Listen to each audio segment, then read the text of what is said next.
नमस्ते छात्रों।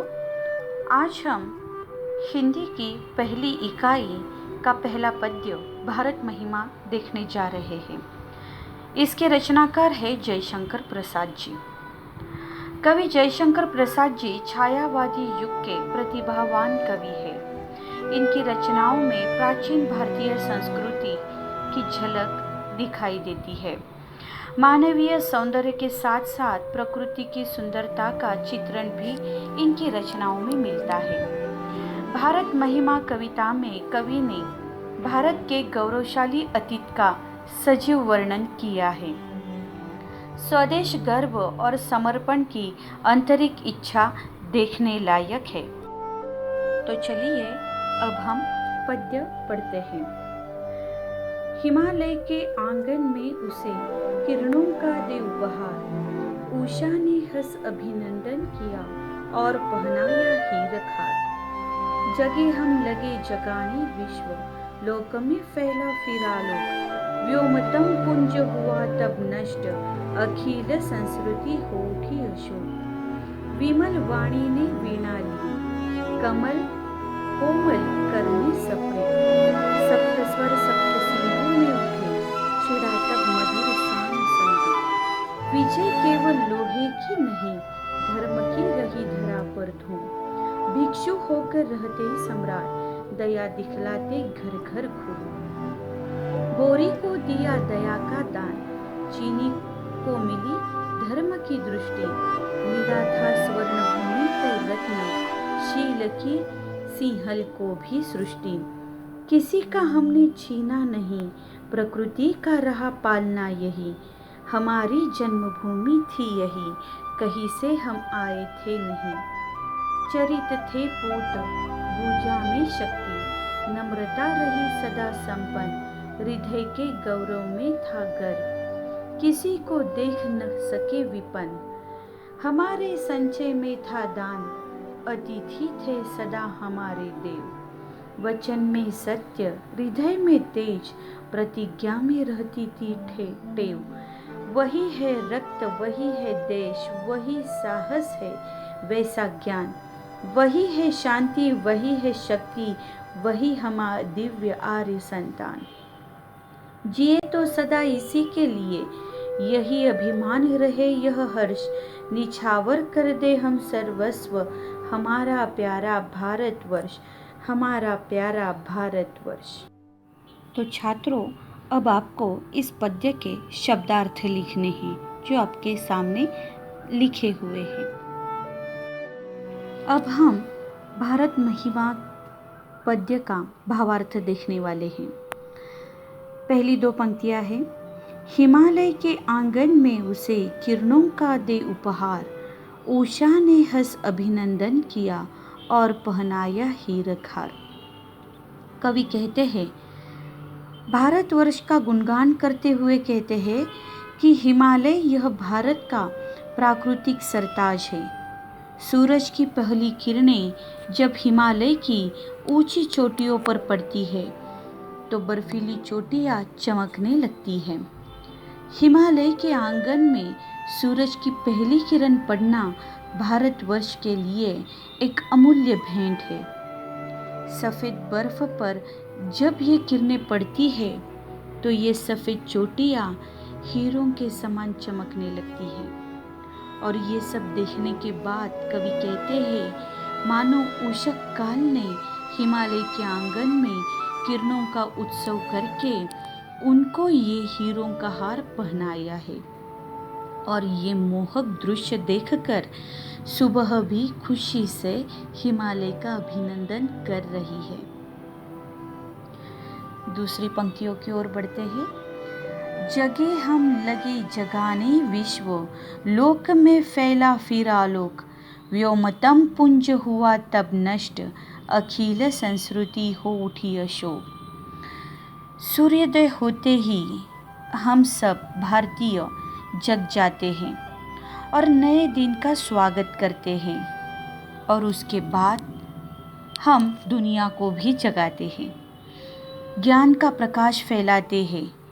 ऐसा करने से अंधकार रूपी व्योम पुंज धीरे धीरे नष्ट हो जाता है। ऐसा लगता है कि ज्ञान रूपी प्रकाश अज्ञान रूपी अंधकार को नष्ट कर रहा है, और ऐसा होने से ही सारी दुनिया शोक रहित हो जाती है, यानी आनंदमय हो उठती है। विमल वाणी ने वीणा ली, कमल कोमल कर में सप्रीत, सप्त स्वर सप्त सिंधु में उठे, छिड़ा तमपधुर साम संगीत। इसका भावार्थ है, देखो, भारत भूमि हमेशा अच्छे कर्मों वाली, विचारों वाली भूमि रही है। इस भूमि पर अनेक मौलिक साहित्य की निर्मित हुई है। इनमें मधुर वाणी का प्रायः महत्व प्रतिपादित किया जाता है। विद्या की देवता शारदा सरस्वती ने अपने कर कमलों में प्रेम के साथ वीणा धारण कर ली और सप्त स्वरों से उसे झंकारा, तो सप्त नदियों तक उसकी मधुर गूंज उठी। इसके कारण सामवेद के मधुर गीतों की निर्मित हुई। विजय केवल लोहे की नहीं, धर्म की रही धरा पर धूम, भिक्षु होकर रहते सम्राट, दया दिखलाते घर घर घूम। भारतवर्ष ने इतिहास से लेकर आज तक शस्त्र से बढ़कर शास्त्र को महत्व दिया है। नैतिकता, मानवीयता इसे अपनाया है।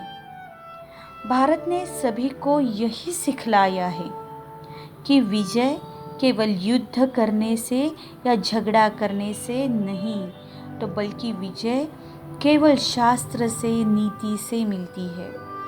पूरी दुनिया के सामने यह आदर्श है कि महान योद्धा सम्राट अशोक को कलिंग युद्ध में मानवता के धर्म ने हराया। वे योद्धा से बौद्ध भिक्षु बने और बौद्ध धर्म का प्रचार एवं प्रसार किया और शांति का संदेश दिया। गोरी को दिया दया का दान, चीन को मिली धर्म की दृष्टि, मिला था स्वर्ण भूमि को रत्न, शील की सिंहल को भी सृष्टि। तो इसका भावार्थ है, भारतवर्ष का इतिहास इस बात का गवाह है कि अपने पूर्वज इतने उदार मतवादी थे कि विदेशियों को भी पनाह दी, दया का दान दिया। ग्रीक सम्राट सिकंदर के सेनापति सेल्यूकस ने सिकंदर के बाद भारत पर हमला किया, परंतु सम्राट चंद्रगुप्त मौर्य के सामने हार माननी पड़ी और दोनों में संधि हुई और सेल्यूकस को पनाह मिली। साथ ही चाणक्य के कहने पर सेल्यूकस की बेटी हेलेन के साथ चंद्रगुप्त मौर्य का विवाह कराया, और यह सबसे बड़ा दान देने वाली यह भारत भूमि है। इसी प्रकार चीन को बौद्ध धर्म तथा मानव धर्म की दृष्टि देने वाला यही देश है। इस देश में चंद्रगुप्त मौर्य, सम्राट अशोक से लेकर छत्रपति शिवाजी महाराज तक अनगिनत स्वर्ण रत्न मिले, जिन्होंने विनम्रता तथा तच्चरित्र विशाल दृष्टिकोण की बात श्रीलंका सहित पूरी संसार को बताई। ऐसे वीरों से गौरवान्वित है यह भारत भूमि। अगली पंक्तियां देखते हैं। किसी का हमने छीना नहीं, प्रकृति का रहा पालना यही, हमारी जन्मभूमि थी यही, कहीं से हम आए थे नहीं। इस पद्य पंक्ति का भावार्थ है, विदेशियों ने कई बार अपने देश पर आक्रमण किया तथा देश की लूट की, परंतु इतिहास में एक भी ऐसी घटना का जिक्र नहीं मिला कि जहां भारतवर्ष ने किसी अन्य देश पर आक्रमण करके उनसे उनका मान सम्मान या उनकी ज़मीन छीन ली हो। हमने सदैव अपने देश की भलाई ही चाही है और यही बात हमारे स्वभाव में है। हम किसी का छीनना नहीं जानते। यह भूमि हमारी है, यहाँ के हम भारतवासी हैं। आक्रमण करके भारत भूमि हमने हासिल नहीं की है, बल्कि ये हमारी जन्मभूमि है। हम विदेशी नहीं हैं। ऐसे उदार एवं स्वभाव से देश प्रेम जताने वाली ये भारत भूमि है।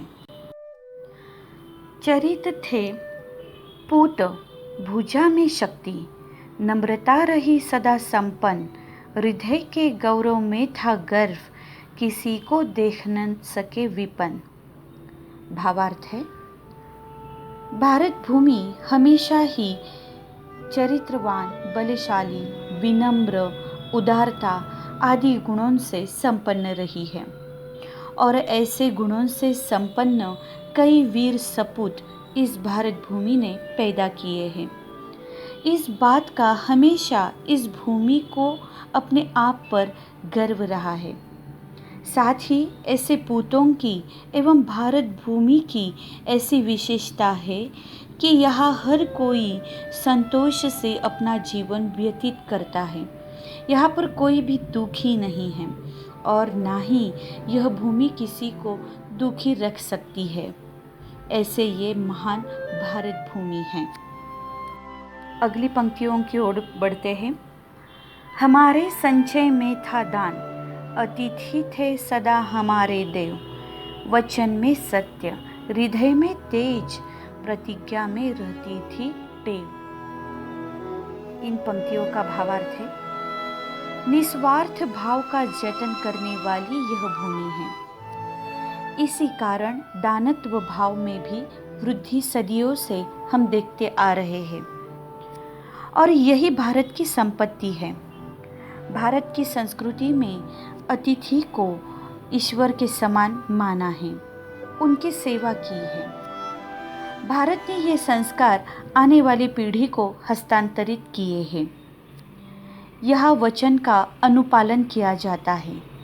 ऐसे जीवन मूल्यों की सीख देने वाली यह है भारत भूमि। अगली पंक्तियों की ओर बढ़ते हैं। वही है रक्त, वही है देश, वही साहस है, वैसा ज्ञान, वही है शांति, वही है शक्ति, वही हम दिव्य आर्य संतान। इन पंक्तियों का भावार्थ है, कवि भारत देश के गौरव गरिमा को देख के कहते हैं कि आज भी वही गौरव की बातें विद्यमान हैं। आज भी इस देश में वही साहस, वीरता, वैसा ही ज्ञान है तथा शांति शक्ति का देश है, जो देश का गौरव बढ़ाता है। आज उन्हीं पूर्वजों की गौरव गरिमा को कायम करने वाली उन्हीं की हम संतान हैं, जो देश का और गौरव बढ़ाती है। अब हम अंतिम पंक्तियों की ओर बढ़ते हैं। जिए तो सदा इसी के लिए, यही अभिमान रहे यह हर्ष, निछावर कर दे हम सर्वस्व, हमारा प्यारा भारतवर्ष, हमारा प्यारा भारतवर्ष। प्रस्तुत पंक्तियों में कवि ने कहा है, सदियों से लेकर आज तक भारत का इतिहास गौरवपूर्ण रहा है और यह इतिहास दुनिया के लिए एक मिसाल है और एक आदर्श है। सभी भारतवासियों को इस बात का गर्व है क्योंकि हम इस भारत भूमि की संतानें हैं। हमें इस देश पर नाज है और इस देश पर प्रेम है।